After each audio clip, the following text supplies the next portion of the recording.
ربي كثيرا، حمد لك ربي كثيرا، حمد لك ربي كثيرا، أحمدك ربي حمد الشاكرين الأبرار الأخيار المتقين. الحمد لله الأول لا عن الآخر، والآخر لا عن الأول، ولكنه ذاك وذاك. فقف أيها العاقل على منتهاك. أشهد أن لا إله إلا الله أول بلا بداية، وآخر بلا نهاية. هو عز كل ذليل، وهو قوة كل ضعيف، وهو ملجأ كل ملهوف، وهو مفرج كل مكروب. من تكلم سمع نطقا، ومن سكت علم سرا، ومن عاش فعليه رزق، ومن مات فإليه منقلب. جعل مع العسر يسرا، وجعل مع الصبر نصرا، وجعل مع كل هم وغم فرجا ومخرجا، وجعل لكل شيء بداية فلا بد له من نهاية.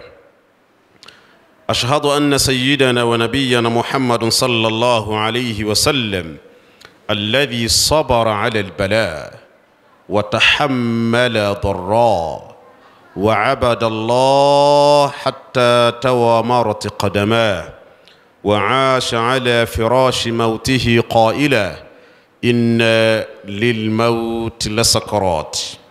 صلى الله عليه وعلى الآل والأصحاب الذين بذلوا نفوسهم يبتغون فضلا من الله، رضي الله عنهم وأرضاهم أجمعين. وعلى الآل والأصحاب ما تعقبت الأيام والليال. ومن ثم أما بعد، أحبابي وحبابا، أيها الجمع الكريم، أمة ميمونة، أمة مبارك، أيها المباركون، حياكم الله جميعا. فحياكم الله وباياكم ورعاكم وجعل الجنة مثواكم.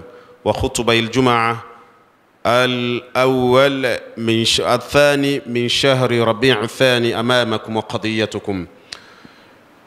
يقول الذي على العرش تبارك اسمه المجيد: ورب الأرض والسماء، رب الأرض والسماء، ورب العرش والسماء، خالق الخلق أجمعين. ماذا يقول؟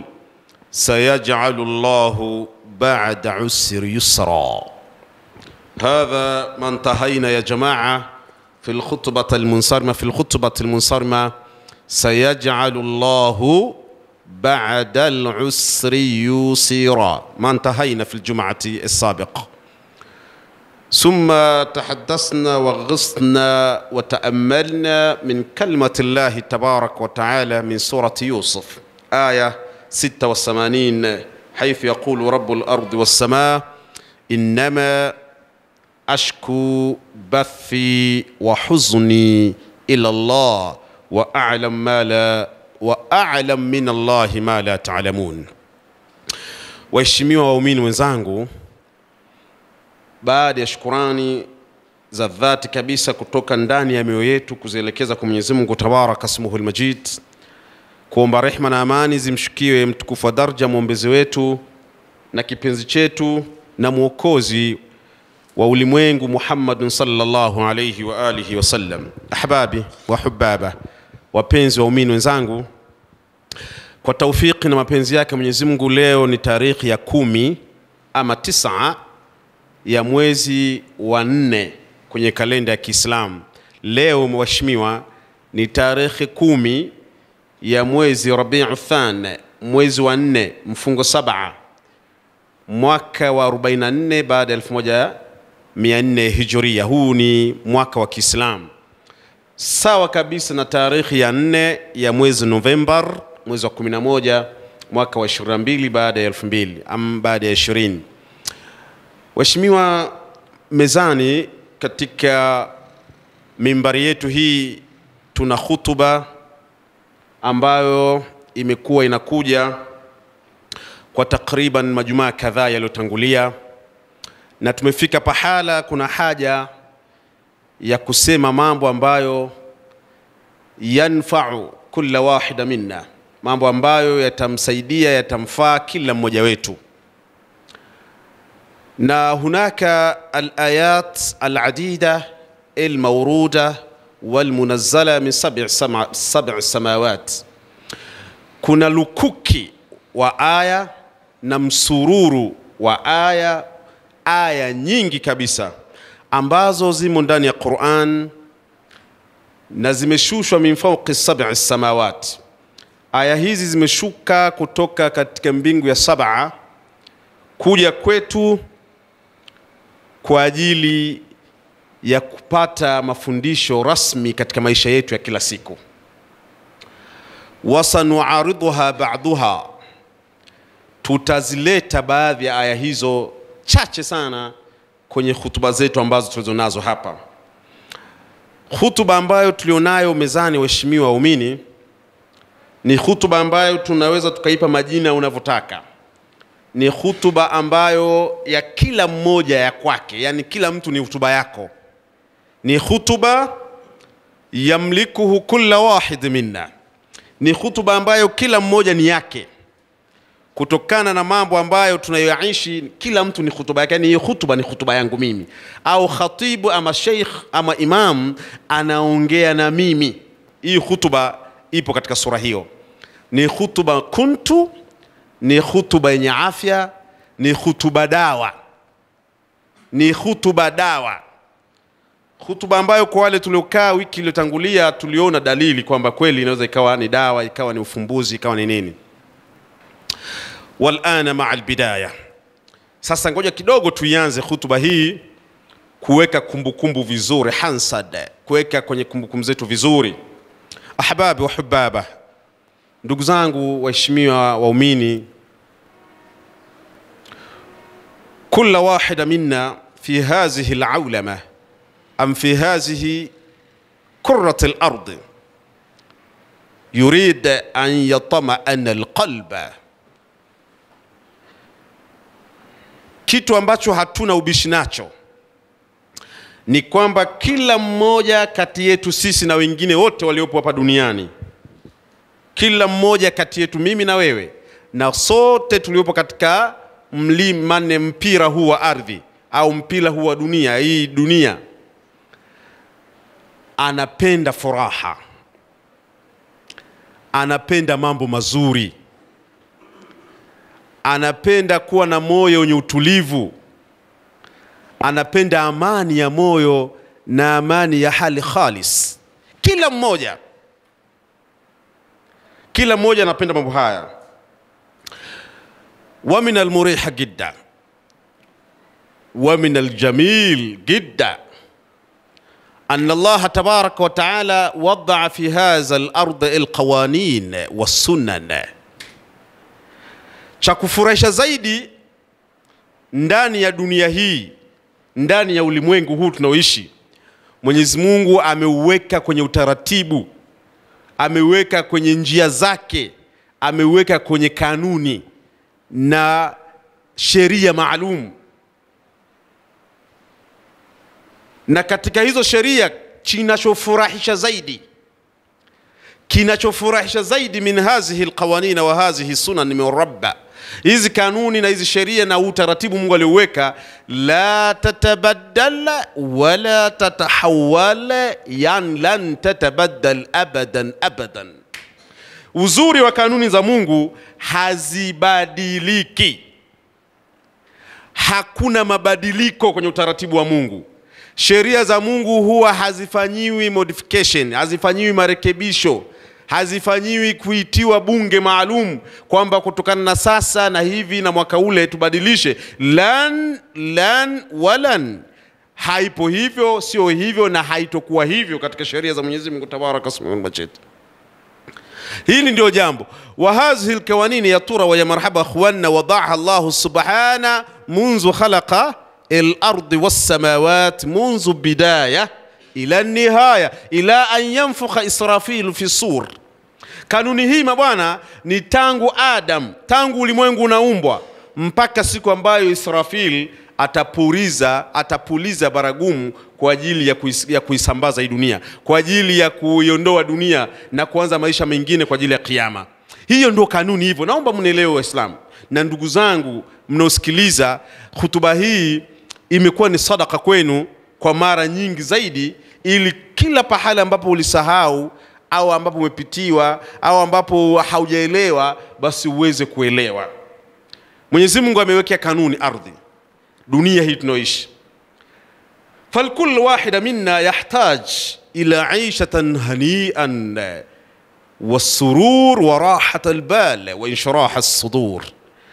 Kwa hivyo kila mmoja tumegundua kwamba na tunakubaliana kwamba mahitaji matlabatul alamia, yani mahitaji makubwa ya ulimwengu ni watu kuishi kwa furaha, kuishi kwa raha, kuishi kwa kuenjoy life, kuishi kwa amani, kuishi kwa utulivu. Hili ni shida, ni hitaji la kila ulimwengu, kila mtu anaishi duniani hapa. Sasa kinachofurahisha zaidi ni kwamba unapogundua kumbe katika hiyo taratibu wa furaha, raha na amani na utulivu kuna kanuni, kuna utulivu, maana yake ile raha inazidi zaidi. Inazidije? Kwa sababu Mwenyezi Mungu ameweka kanuni ambazo hazibadiliki.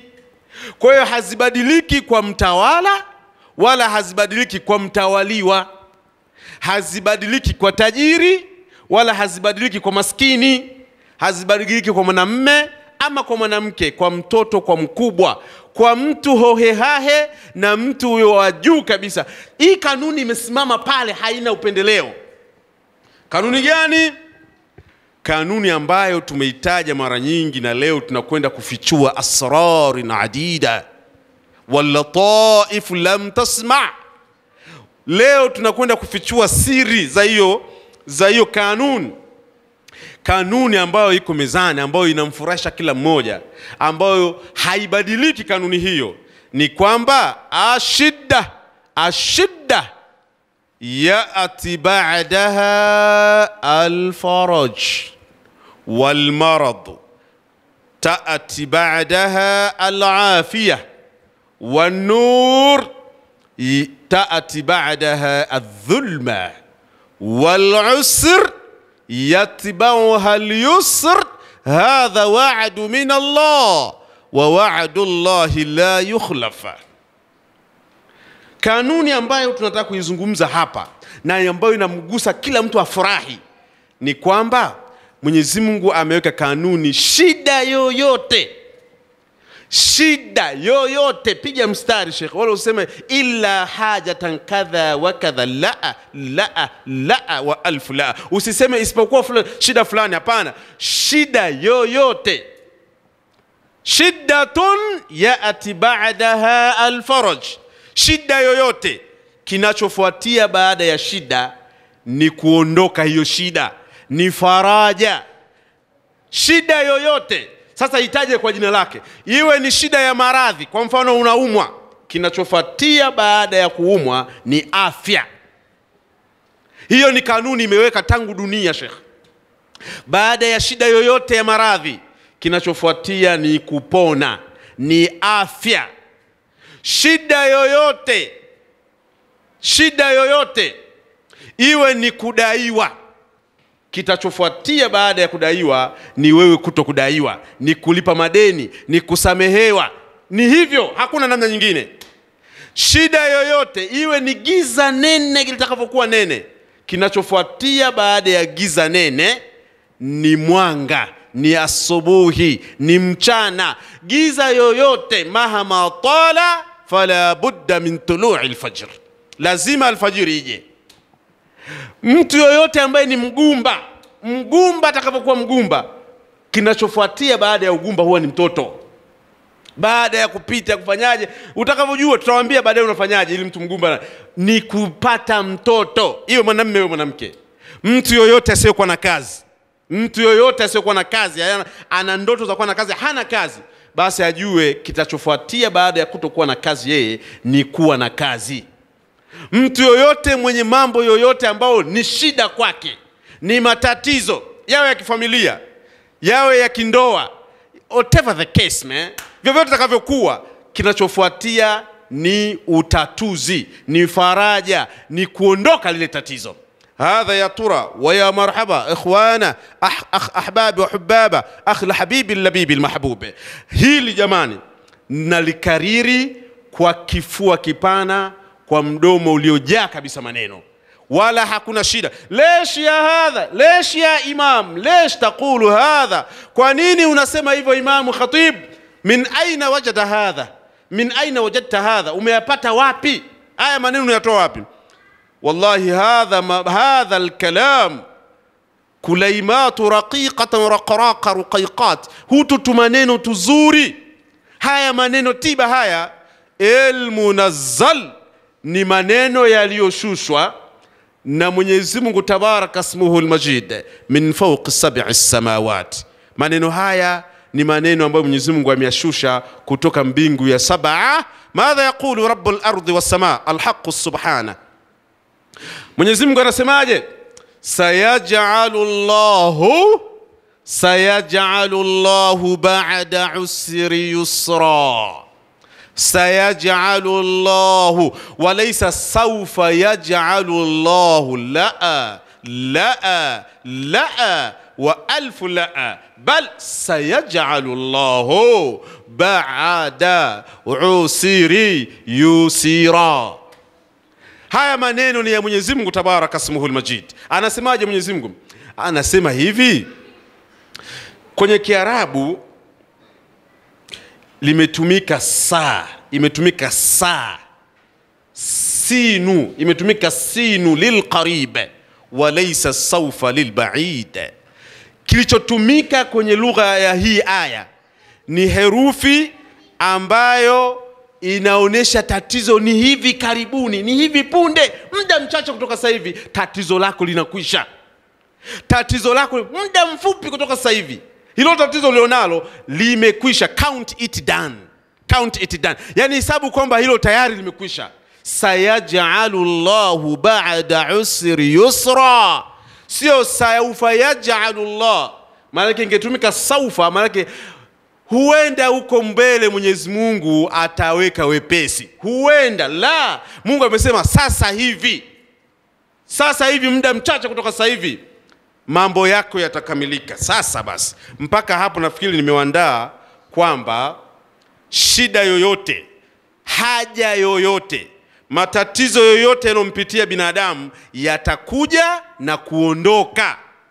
Al-usr mahama tala yatba'uhu al-yusr, hadha wa'du min Allah wa wa'du Allah la yukhlaf.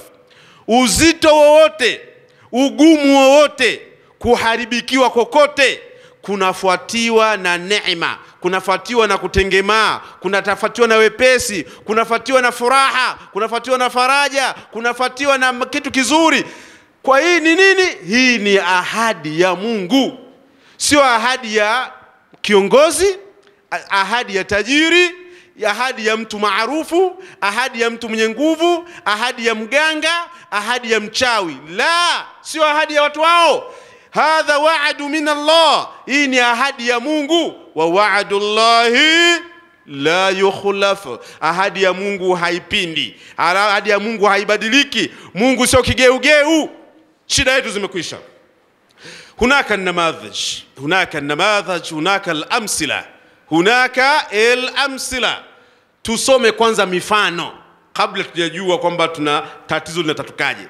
Wiki iliyotangulia niliwadokezeni, sio na haraka, niliwaambia hadha al-khatib wallahi qad yahulu ala balik, qad yahulu ala balik, yamurru ala afkarik ala anna hadha al-khatib innahu ma'qul. Hadha unaweza ukakaa hapo kaanza kufikiria hivi, huyu khatibu anapoongea mambo yataisha, mambo yataisha, shida zaondoka, shida zaondoka, anajua. Lakini shida, Sheikh, shida yangu mimi sio shida yako wewe, na shida yako wewe sio shida yule pale, na shida yule pale sio shida yule kule, lakini zote jina lake ni shida. Kwa hiyo unapoona wewe shida yako ni ngumu sana, kuna mwingine ni ngumu zaidi ya hiyo ya kwako, na huyo anayeona ni ngumu zaidi kuna mwingine ni ngumu zaidi. Tutasoma kidogo hapa mifano ili mkae vizuri, kae attention, ujue kama kwa nini tukasema kupaka fazahabna ya hadha wa yatura ahbaba wa hubaba ila ab'ad min hadha. Katika mifano ambayo tuliona ni migumu sana siku ile, tulifikia mpaka tukasema hivi mtu kad yatasaalu ahad, mtu anaweza kajiuliza kwamba huyu shekhi anaposema matatizo yanakwisha, hivi mtu aliyepata saratani jamii badani, akhadhahu sartan min rijlaihi ila mukh ila ras, wallahi fatakahu saratan. Hivi shekhi anasemaje kuhusu mtu ambaye saratani, kensa imemshambulia kuanzia kwenye miguu yake mpaka kwenye ubongo mpaka kwenye kichwa? Kila wakipima madaktari wanasema huyu ameshambuliwa mwili mzima, ana kensa. La yurja baraa, haitarajiwi kupona kwake. La yurja bura'u, haitarajiwi kupona kwake, huyu ni kifo tu. Sheikh anasema hiyo shida itaondoka kweli?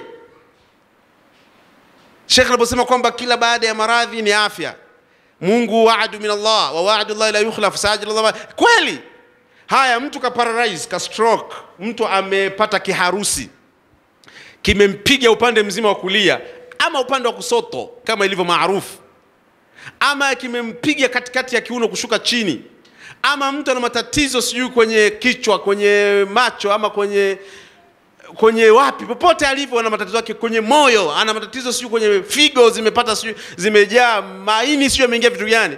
Sheikh anaposema sayaj'alu Allahu ba'da usri yusira, kweli? Sheikh taala ubi, Sheikh tulia hapo, njoo usikilize vizuri. Kwanza tupate mifano ya kuonesha kwamba haya mambo yashatokea kwa watu wengi. Watu washapata matatizo kabla ya hayo unayofikiria wewe. Tena sio matatizo ya wiki moja. Na mara nyingi matatizo yanakaa kwa mtu kwa sababu ya kutokumwambia Mungu. Yaani ukiona tatizo lako limekaa wiki nzima, limekaa mwezi mzima, limekaa mwaka mzima, limekaa mwaka huu wa 10, linakwenda mwaka wa 20, linakwenda mwaka wa 40, tatizo bado unalo, ni kwa sababu hujamwambia Mwenyezi Mungu Tabaraka Ismuhul Majid. Bas, wala sio sababu nyingine.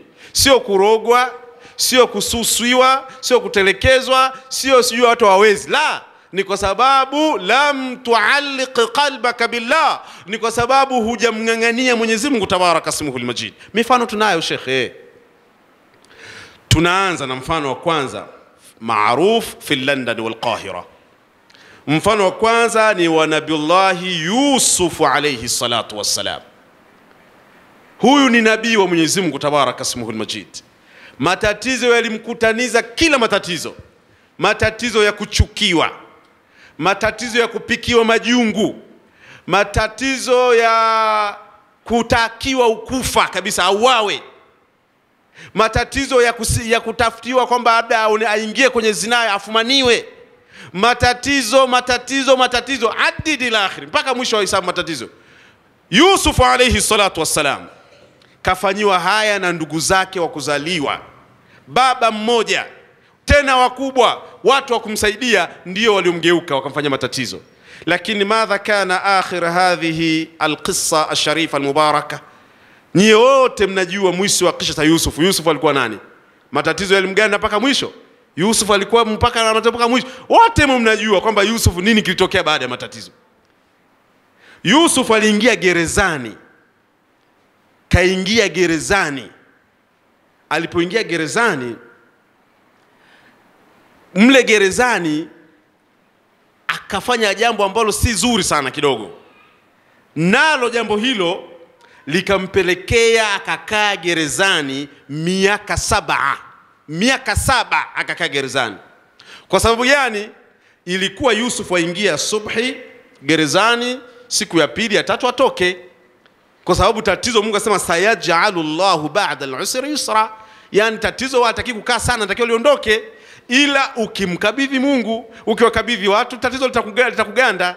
Yusuf alayhi salatu wassalam wa ala nabiyina salawatullahi wasalamu alayhi, yeye Yusufu alimwambia mtu badala ya kumwambia Mwenyezi Mungu, akamwambia udhkurni inda rabbik. Bwana naomba, bwana wewe unatoka kijana, naomba ukifika huko kwa bosi wako ambaye ndio ana mamlaka, anaweza kamua chochote, uwe unanitajataja, huenda na mimi akapata huruma, akanipa msamaha, akaniachia huru, kwa sababu naona hali umimisha kwa ngumu sana, mimi gerezani hapa naona nashindwa. Yusufu akamwambia mtu, falabisa fi sijni bid'a sinin, akakaa gerezani miaka 7 kwa kumkabidhi mambo yake mtu kijana fulani. Tena wale vijana yeye ndio aliwatabiria kwamba watatoka gerezani na nini. Baadaye akamwambia, kwa sababu nyinyi mnaenda nje, basi mtanisaidia kwa bosi. Lakini kwa sababu alikabidhi mambo kwa mtu, badala ya kutoka siku ya 3, siku ya 4, wiki ya kwanza, akakaa miaka 7. Yusuf alayhi salam alitengana na baba yake miaka 42. Yani tukio la Yusuf kuchukuliwa na ndugu zake, wakampea fi ghayabatil gubba, akhalafu akaenda kukaa kwa waziri, baadaye akatoka akaenda kwa gerezani, baadaye akaja kuwa waziri wa kilimo na nini. Muda wote huo ambao baba yake alikuwa hajui yuko wapi, ilimchukua Yusuf miaka 42.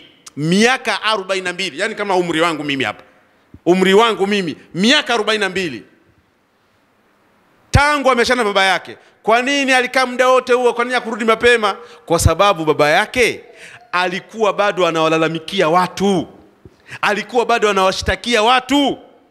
Nimewaambia wiki iliyopita, Mwenyezi Mungu akamwambia, la in tantahu tashku ila alkhalqi la amhuwanna ismaka fi diwanil anbiya. Kama utaendelea Yaqub kuendelea kuwalalamikia watu, kunishitaki kwa watu, manake unapowaambia mambo yako watu, manake unamshtaki Mwenyezi Mungu ambaye ndio amekupa mtihani. Hiyo matatizo yote ni mitihani.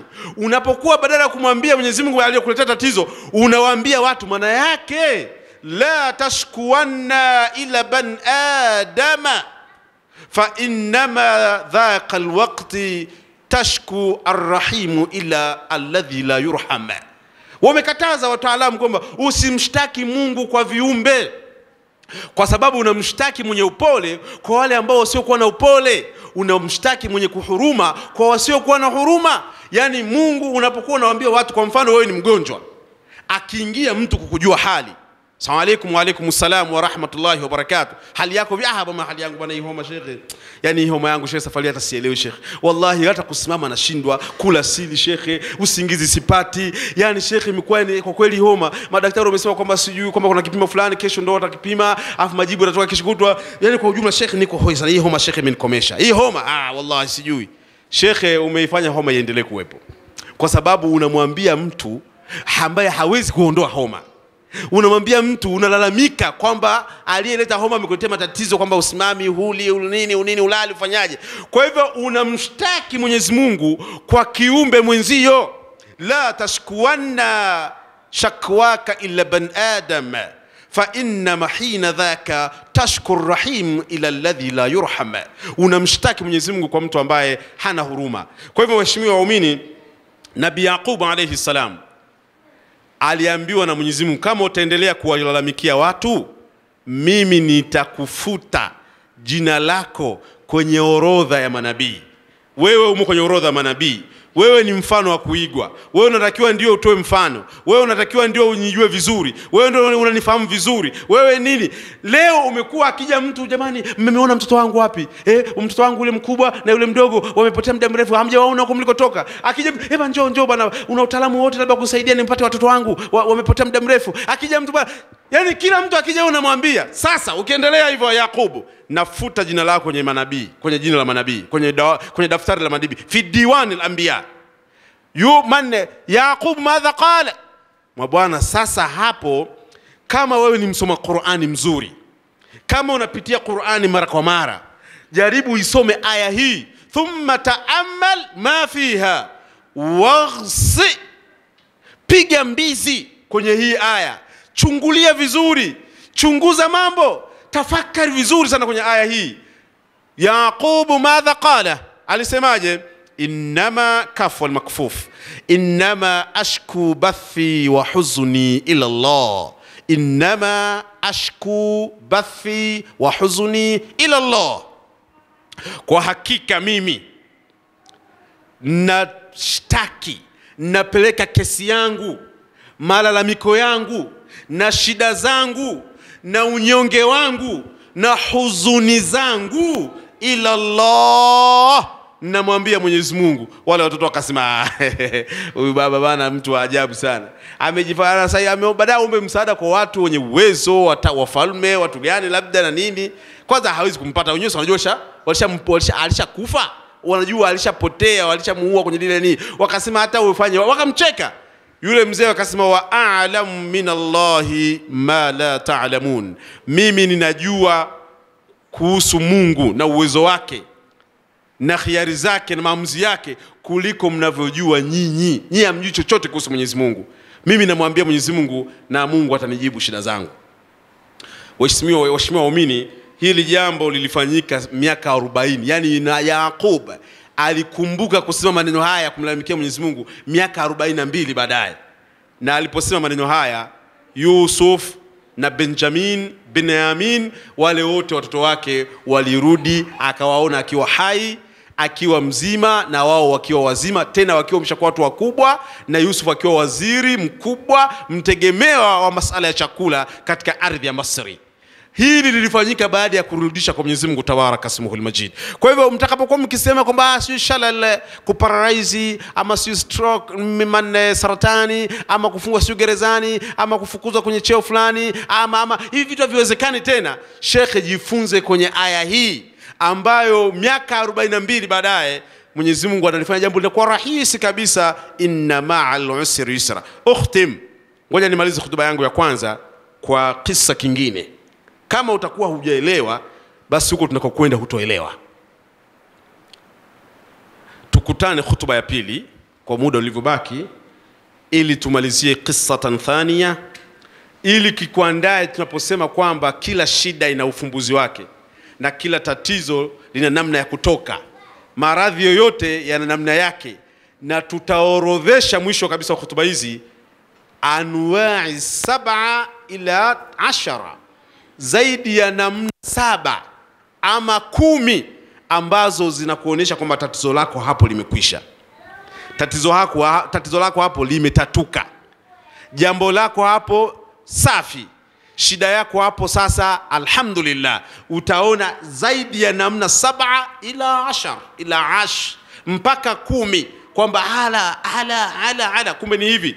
insha Allah. Yaqulu alladhi ala al-arsh tabaraka ismuhu al-majid ولنبلونكم بشيء من الخوف والجوع ونقص من الأموال والأنفس والثمرات وبشر الصابرين الذين إذا أصابتهم مصيبة قالوا إنا لله وإنا إليه راجعون. بارك الله لي ولكم بالقرآن العظيم ونفعني وإياكم بالآيات والذكر الحكيم. أقول ما تسمعون، استغفروا ربكم وتوبوا إليه، واعلموا أن التائب من الذنب كمن لا ذنب له. توبوا إلى الله.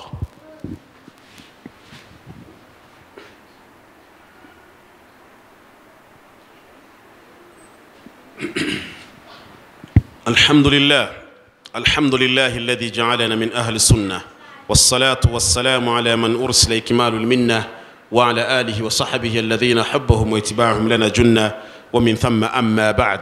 قصة ثانية. Waheshimiwa, katika kuweka hansad na kumkumbu vizuri, lazima tuwasome waliopita na matatizo kabla yetu. Matatizo tulionayo sisi sio wa kwanza wala sio wa mwisho, na wala sio mapya. Kila tatizo ulilopitia tayari lishatokea na lilipata ufumbuzi wake. Nabii Musa alayhi salatu wassalam alipokimbizwa na Firauni kutoka Misri na katakiwa aondoke kwa sababu bila kuondoka atauawa, na wakati huo amewaokoa Bani Israeli, Waisraeli wasiopungua 700,000 wanafuatana naye. Walikuwa utumwani. Waisraeli hao mnawaona walikuwa watumwa hapo kwa Waarabu Misri miaka zaidi ya malaki ya miaka, maelfu ya miaka, wakiwa watumwa, wakiwa dhalili, wakiwa hawana chochote wanachokimiliki. Lakini Musa alayhi salam miongoni mwa kazi zake alizokuja nazo ni kuwarudishia, kuwaokoa Bani Israeli kutoka kwenye utumwa wa Farao. Walipokuwa wanatoka Bani Israeli na Musa alayhi salam, walipofika kwenye bahari ya Sham ambayo ukivuka unakwenda upande wa pili, hakuna pa kukimbilia. Firauni yuko na jeshi lake lina silaha zote, wameandaa vipandwa, wameandaa mafarasi, mangamia, mapunda nini. Vipandwa vya wakati huo ndio vilikuwa rasmi na silaha za kila aina, kwamba wanawafuata, wakiwakuta wanawaua wote, kwa sababu umefanya kosa kubwa sana la kutoroka. Walipokuwa wanakwenda, wafalamma raa al-jama'an qalu ashabu Musa inna lamudrakun. Walipogeuka bahari hiyo hapo wanaiona, wanageuka nyuma, wanaona vumbi linatimka, Firauni na jeshi lake wanakuja. Wale wote wakamwambia Musa, kumbe wewe mtu wa hovyo kabisa, wewe ni mtu wakuta kutuleta sehemu ambayo hujui njia, haujui tutafikaje. Hatimaye sasa leo tukienda hivi tunaingia kwenye maji tunakufa, tukibakia hapa Firauni anakuja na jeshi lake anatuua kama kuku. Musa, wewe kutufanyia hivyo? Inna la mudrakun, tumefikwa, tumeshikwa, tumekamatwa, sasa hatuna pa kwenda. Musa wanamwambia Musa anawatazama watu 700,000 hawana imani hata mmoja kati yao, hawana hata mmoja anayemjua Mungu katika wale watu 700,000. Musa anaona, anawaambia qala Musa inna ma'i rabbi sayahdin, mimi nina Mungu wangu. Mungu wangu sio mimi, sisi tuna Mungu. Akasema mimi nina Mungu wangu, ataniongoza jinsi ya kufanya. Tulieni, mimi nina Mungu bwana, inna ma'i rabbi sayahdin, Mungu ataniongoza cha kufanya. Kilichotokea ni kitu gani? Mungu alimuuliza Musa, ma biyaminika ya Musa, Musa umeshika nini mkononi wewe, usizubae. Akasema hadha asaya atawakkau alayhi wa ahushu biha ala ghanami wali fiha ma'aribun ukhri. Mimi nimeshika fimbo tu, sina chochote nilichoshika Mwenyezi Mungu. Hii fimbo mimi naitumia kwenye mambo yangu ya kutembea kwenye mamilima, na inasaidia kupanda na pumzika, na katia majani ya wanyama, na yashusha ile maganda yanaanguka chini, wananyama sina shughuli, sina kitu kingine zaidi ya fimbo. Mungu akampa amri ya Musa kwamba apige ile fimbo kwenye bahari ya Sham. Ghafla bahari ya Sham faidha huwa katawdil adhim, ikawa kama milima miwili, kawa jabali kubwa sana. Famasau ala al-yabas, wakatembea pakiwa pakavu kabisa katikati ya bahari, huku barafu kubwa na huku barafu kubwa ya maji yameganda maji. Ghafla katikati pakavu, wakatembea watu 700,000 mpaka wanakaribia kuvuka. Firauni akaona hii ni njia, na mimi ngoja nivuke humu, tutakutana nao kule. Hakushangaa kwamba hii ni bahari, imekuwaje kwa hivi, hakujiuliza maswali. Alipoingia wale wanavuka upande wa pili, bahari ikarudi tena ikawazamisha, ikawaua, na ndiyo sababu ya historia ya Firauni kufariki. Mpaka leo maiti yake ikaja kuokotwa na ikawekwa kwenye majumba ya makumbusho huko Kahira, Misri. Lakini tatizo la Musa lilikuwa ni kubwa kuliko la kwako. Yani haikuwahi kufitika kwenye akili. Hata Musa mwenyewe aliposema mimi nina Mungu, hakujua itakuwa ni nini kinachotokea pale. Baadaye akaambiwa umeshika nini, umefanya na nini, ikatokea. Musa ungemuuliza muda ule kwamba Musa unasema wewe una Mungu, sasa hapa itatokeaje? Hayo ni maji, Firauni anakuja huko, unasema una Mungu, inakuwaje hapa? Musa asingekuwa na jibu. Asingejua inatokea kitu gani. Yeye alichokifanya ni kumwambia Mwenyezi Mungu, tatizo lako unavyoliona, pamoja na kuwapelekea waganga wa kienyeji, kuwapelekea sijui watu wa maombi, kuwapelekea mashekhe, kuwapelekea sijui watu gani, kumwapelekea waheshimiwa, kumpelekea mzee wako, kumpelekea rafiki yako, kumpelekea tajiri, kila mtu unamfikiria wewe shekhe, hapo ndipo unavyozidi kuchelewa. Hapo ndipo unavyozidi kuchelewa. Innama ashku bathi wa huzuni ila Allah. Shekhe, utakapoanza kumngangania Mwenyezi Mungu, utakapomkabidhi Mwenyezi Mungu tabaraka ismuhul majid, Mungu ndio atakuletea huyo mheshimiwa kuja kutatua tatizo lako. Sio wewe uende kwa mheshimiwa. Mungu ndio atakuletea huyo mganga. Kama ni kweli kuna dawa Mungu amemjalia, huyo mganga utampata, Mungu ndio atakayefanya umpate. Sijui tajiri ndio atakayekuletea. Juzi wakati natoa hutuba hii, natoa mfano wa mwisho tumaliza hutuba yetu, bado inaendelea. Nilikuwa naandaa kwa makusudi. Nyinyi mnajua kwa nini nimeirudia. Wote mnajua. Isije kaonekana mtu sasa kila mtu anajua kwa nini tunarudia. Na bado mwingine ya kurudia. Juzi wakati tunatoa hutuba hii shekhe, alitokea mtu mmoja akanifuata. Akasema, shekhe, katika hutuba ambazo ni nzuri, hii nayo ni nzuri. Lakini hutuba hii shekhe, huwezi kuamini, watu humu wana matatizo sana. Na kila mtu ameondoka anaona kabisa tatizo lake limekwisha kumbe. Yule bwana ananiambia hivyo, na muhifadhi jina. Akasema, shekhe, na hayo uliyosema mimi ni shahidi wa hilo.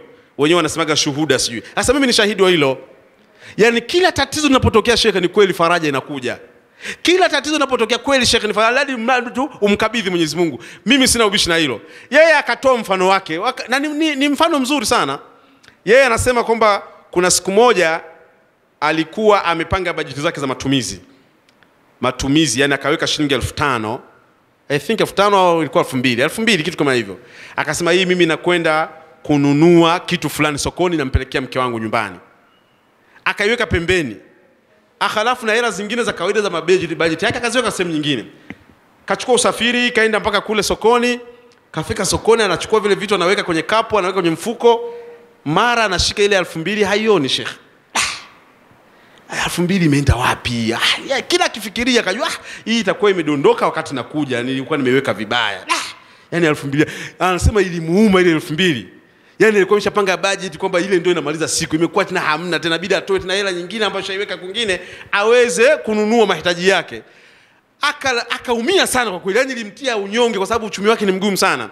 Lakini akasema, Mwenyezi Mungu ana maana yake, Mwenyezi Mungu ana siri, labda Mwenyezi Mungu ameniandalia kitu kingine. Yani akili ya Mungu ikamwijia haraka pale kwamba nisilalamike sana, ili Mungu anajua kwa nini amenifanyia hivi. Akachukua hela nyingine akanunua. Sheikh anafikisha nyumbani, akapigiwa simu pahala aende. Kapigiwa simu pahala aende. Alipokuwa anakwenda njiani, akakuta kuna mtu sijui ni nani, haijulikani, maana pako peke yake, hakuna mtu yote. Kakuta shilingi 40,000 zinapeperuka hivi. Yani sio 40,000, zilikuwa zaidi ya 40,000. Yani yeye alizipata 40,000. Alishika 10,000, akashika 10,000, zingine zikapeperuka, akapita bodaboda moja hivi, akapaka, akasimama, akachukua kama 20,000. Yani hela zimetokea ambazo hazijulikani zimedondoka na nani na ni za nani. Paka yule bodaboda akawa anamwambia, bwana, na zingine hizi huku. Yani akafikiri kwamba yeye ndio amedondosha zile fedha. Kwa hiyo yule bwana akachukua na hela fulani, lakini bwana alishambulia ni shilingi 40,000, na baada ya hapo akaendelea na safari yake. Hilo jambo lilitokea kati ya saa 1 mpaka saa 1:30. Katikati yake hapa, tangu yeye kupoteza shilingi 2,000 na kumkabidhi Mwenyezi Mungu Tabaraka Ismul Majid, kwamba bwana Mwenyezi Mungu ndo anajua bwana, ana hekima yake, anajua kuna kitu gani Mungu atalita. Yani akaamini kwamba Mungu hili tatizo la kupoteza 2,000 yeye ndo atakayelitatua. Mungu alilitatua kwa kumletea shilingi 40,000 bila jasho yoyote. 40,000 maana hata ukipiga kiasilimia itakiwa huyu bwana arudishwe shilingi 4,000. Yani kwamba kila shilingi ingeza shilingi. Lakini 2,000 imeleta 40,000. Hili ni ongezeko la kiasi cha namna gani? Asilimia zaidi ya 1,000. Zaidi ya asilimia 1,000 au zaidi ya asilimia ngapi? Kwa kiwango ambacho tu alimkabidhi Mwenyezi Mungu Tabaraka Ismuhul Majid. Mifano hii wewe unao wa kwako, na wewe unao wa kwako, na yule kule anao wa kwake, na mimi ninao wa kwangu. Sehemu yoyote tulipopata matatizo, akili ya haraka ikawa ni kumwambia Mwenyezi Mungu, wallahi mambo yetu yaliisha. Na sehemu yoyote ambapo tulipopata matatizo, na akili ya haraka ikawa ni kuwashirikisha watu, wewe nimwambie fulani, wewe nimwambie vile, hapo matatizo unampigia simu kwamba Sheikh, sasa unajua tatizo bana, labda mimi kwa kweli sasa hivi siko vizuri. Kila unampigia mtu unafikiria watu watatatua tatizo, kila mtu anakuambia ana jambo lake. Wahina dhaka, muda huo ujue unamshtaki Mwenyezi Mungu kwa viumbe wake. Yani unamshtaki muumba kwa aliyoviumba, unamshtaki mwenye huruma kwa asiyekuwa na huruma, nao ni binadamu wenzio. Tutakutana hutuba zijazo inshallah kwa ajili ya kuona sasa namna gani mtu mwenye tatizo kubwa kama tulivyotaja anaweza kuwa na yeye kumbe linatatuka, na linatatuka kivipi. Usikum bisalati ala sahibi taj wal miraj. Inna Allah malaikatahu yusalluna ala an-nabi ya ayyuhalladhina amanu sallu alayhi wa sallimu taslima. اللهم صل على محمد وآل محمد كما صليت على إبراهيم وآل إبراهيم وبارك على محمد وآل محمد كما باركت على إبراهيم وآل إبراهيم في العالمين إنك حميد مجيد. اللهم اغفر للمؤمنين والمؤمنات والمسلمين والمسلمات الأحياء منهم والأموات إنك قريب مجيب دعوات. ربنا آتنا في الدنيا حسنة وفي الآخرة حسنة وقنا عذاب النار. ربنا إنا نعوذ بك من البرص والجنون والجذام ومن سيء الأسقام. اللهم ربنا آمن في أوطاننا، اللهم آمن في أوطاننا، اللهم آمن في أوطاننا. اللهم اجعل هذا الأرض مباركة رخاء سخاء، واجعل عبادها الصالحين، واجعل أهلها الصالحين برحمتك وأنت أرحم الراحمين. ربنا آتنا في الدنيا حسنة وفي الآخرة حسنة وقنا عذاب النار. إن الله يأمر بالعدل والإحسان وإيتاء ذي القربى وينهى عن الفحشاء والمنكر. قوموا إلى صلاتكم يرحمكم الله.